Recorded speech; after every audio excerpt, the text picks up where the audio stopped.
Welcome to Musing with Tanya D. And once again, as per usual, I'm your host, Tanya D. Thanks for joining me. And in this nature series, we're going to continue the journey and talk about the element of metal, the season of autumn or the fall, and the organ system according to Chinese medicine. So in Chinese medicine, the metal element is associated with the lungs and the large intestine and the season of autumn. And it's a great time to keep these organs strong and healthy. So if you're one of those with a history of digestive or bowel weakness or of long winter colds and lung problems, this is actually the time to prepare yourself for staying healthy this fall and this winter. So the lung and the large intestines are the two areas of the body that must stay clean for their best function and often have difficulty when they're over-contaminated by environmental pollutions of cities, smoking habits, and by excess in your eating habits, which is very common in the American culture today. So problems with these organs can be helped first by removing the harmful agents and then cleansing your body. But you have to create an uplift in your willpower. But doing this will affect changes in your entire physical and your mental state. Because our lungs communicate between our inner and outer atmospheres, and they constitute a key organ of our existence, right? Performing essential functions of respiration, the lungs exchange oxygen and carbon dioxide through the pulmonary capillaries, which are the fine membranes where blood and air meet. So the lungs inhale oxygen and exhale carbon dioxide, where plants inhale carbon dioxide and exhale oxygen. And the bronchial tree actually reflects the form of a tree in the full cycle of respiration when you think about it. So when we take in and use oxygen and eliminate carbon dioxide, it's our ecological, and it complements these plants when we breathe, like we work together in tandem. So the lung breathing is actually only the body's external respiration, where our internal respiration happens when each cell takes in the oxygen brought by the blood circulation and expelling the carbon dioxide. And then it gets carried back to the lungs by the blood. So a resting person, the average human takes 12 to 15 breaths per minute. And if you're in deep relaxation, this slows down. But with exercise, nervousness, or other increased oxygen, the respiratory rate will actually increase. So just as eating properly is needed for energy and health, deep breathing, good air are vital to life. And the finer membranes within your lungs were not really created to breathe in smoke of any kind, to be honest. And we need to do all we can to breathe the purest air. Very minimal of it still exists, however, but we might have to get a little feisty and ask our friends in our society not to pollute it. Like right now, we're having crazy forest fires here in Utah, and the air quality when it's caved in these mountains isn't so great anyway, but that's not helping the situation either. And the lungs, they don't like the cold. They don't like a damp climate either. So keeping yourself warm in your chest, your neck, your head, even your feet warm and dry can help prevent the colds. Where your large intestine, it's another important organ. In our society, it's one of the most overstressed ones as well. And it's about 5 feet in length, and it travels around the edge of the abdomen. And it's actually divided with a few other colon attachments as well that creates this whole cycle of these 5 feet. But its main function is to absorb water. And it completes the absorption of nutrients such as sodium and minerals. And it's very important to take minerals because, again, we're not getting enough of them as well. My favorite is humic and fulvic acid. You can go to my website and click on greenskinnnygirl.com, and there's a place to order that. It's minerals. They're liquid. They're amazing. More on that later. But yes, we need a lot of minerals, especially in the season of the fall. And the reason being is because it houses the friendly bacteria that actually helps break down the food and synthesize with your vitamins.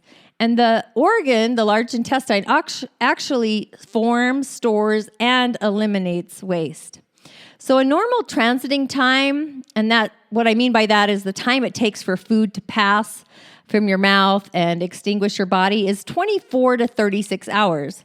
But some foods can move really fast or stay in the colon even longer.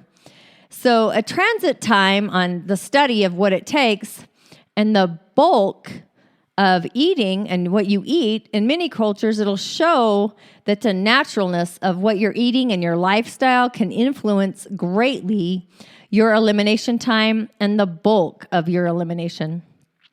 So it goes back to affect the incidence of certain diseases, even like diverticulitis and possibly even cancers of the colon. Like, you need to cleanse the colon. If it's not functioning properly, you've got a lot of toxins that are getting housed in there, and it's not healthy, honestly. So regular bowel movements will actually occur naturally after eating a meal because your gastrocolic reflex causes contraction in response to the distension of the stomach. And it's true particularly for kids, but as we get older, often new conditioning of school and the stress of work affects this natural process, tightening and lightening the movement of it. So congesting diets that are high in red meats, or dairy even, refined foods, poor eating habits like eating on the run, that also interferes with regular bowel movements. So congestion of the large intestine, both acute and chronic, can often lead to the displacement and the loss of tone within this organ. And it can be the cause of many pains and illnesses. So generally, abdomen discomfort and low and mid back aches are often referred from the distension of the large intestine, where we kind of feel like it's our stomach. It's generally our colon.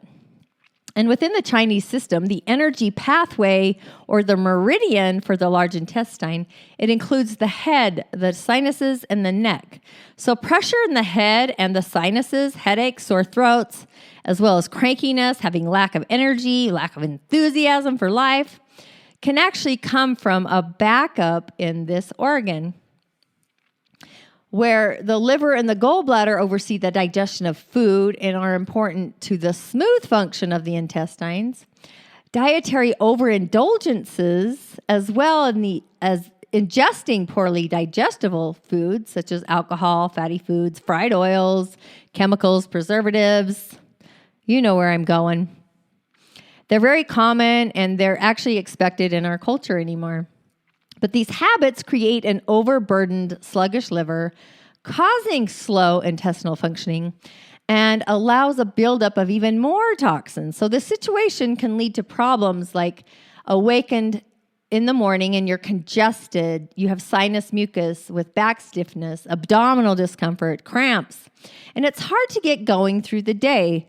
So when you start eating a diet that's high in natural foods, clean foods, fresh fruits, raw or lightly steamed veggies, whole grains if you like them, they can actually assist in great elimination and keep your intestines well toned, where a low-fat diet, high in fiber foods or roughage like greens and grains is not only helpful for helping the elimination of the body, but it also can help prevent cancer in the colon.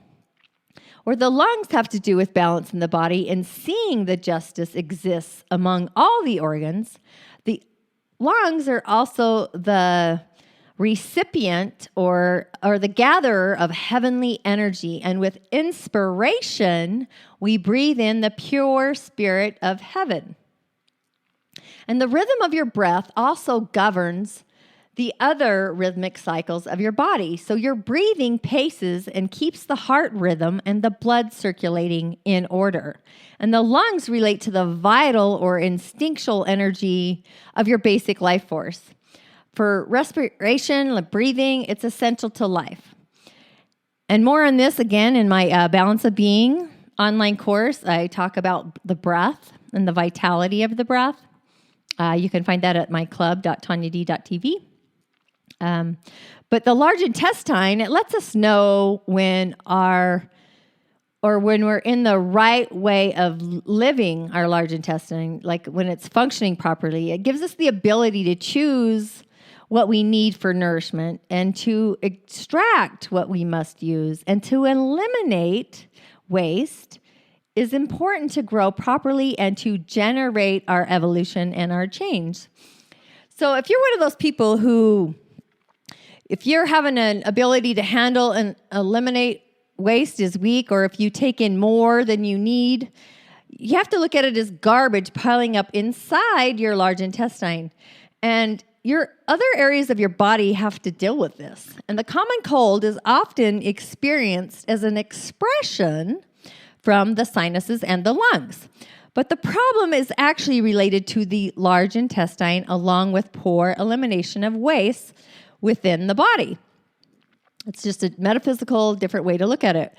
So the colon being one of the main organs of elimination, clearing the toxins from the body, helped by the lungs, the kidneys, and the skin, a slowing down of your intestines results if the diet is high in unnatural, preserved, or even processed foods, or high in mucus-forming foods such as meats, dairy products, sweets, starches like breads and noodles. So if you're nervous or uptight, then you need to purify, or there's a fermentation that takes place which actually creates even more toxicity within your body. So if you have mucus in your intestines, it not only leads to poor assimilation in the body, but it provides a site for bacteria and viruses to grow. So just as in other parts of the body, like the sinuses and the respiratory system, if your body can't handle toxins through the normal elimination systems, these excess toxins and mucus begin pouring out through your sinuses.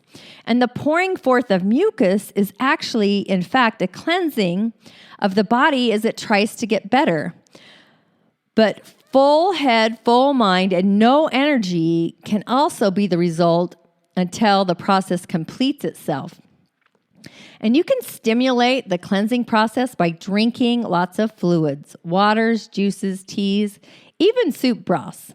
And by getting proper rest and staying warm rather than blocking elimination by taking cold tablets or eating those congestive foods. Along with that, if you have unexpressed feelings and blocked creative energies, they also contribute to this head congestion that you might feel, and they can weaken your physical resistance. So lower resistance actually allows colds and viruses to move into your cells and then multiply, creating that flu-y feeling. And this vulnerable state can also result from overwork, mental confusion, conflicts, inadequate sleep, and from emotional stress. So illness will put you right where you need to be, lying quietly to let your head clear and getting the rest and the recharging that you need. The body treatment for colds is rest, fluids, and actually sweating. So in general, if your cleansing and replenishing process is used to enhance the elimination, you'll gather new strength. Because viruses can't attack a healthy human organism. So often, getting in touch with your feelings and expressing them or taking care of what you're putting off will also help your body in this cleansing process and moving it along. So the prevention and the cure for the common cold is to stay in tune with your life and to develop common sense attention to what you're eating, your physical activity, your emotional state, and to rest and relaxation. And learning to pace and nurture yourself along with anyone you love, it could be family, coworkers, is very important. So with anything, moderation is the key to prevent illness and to maintaining health. A balance of intake of food and output of energy as you work or exercise will affect your day-to-day health. So remember, extremes tend to create their opposites. as well. So excessive activity may require periods of prolonged rest.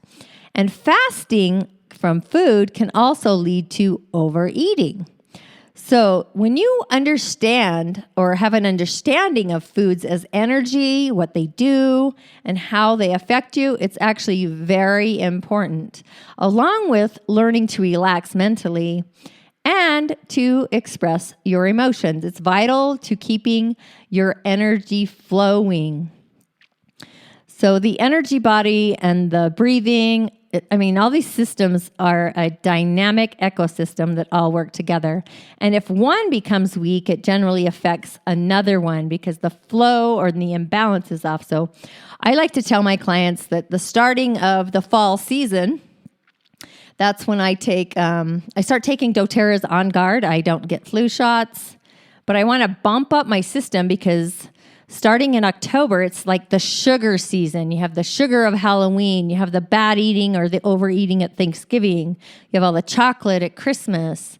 Into the new year, into Valentine's Day, even more sugar. So you kind of need to up your immune system and stay away from those processed foods and sugars even more. So with that said, the lungs and the large intestine, thanks for musing with me. Thanks for tuning in. And more on the autumn season and cleansing in the next podcast. Thanks for joining me for this nature series. Let's muse along.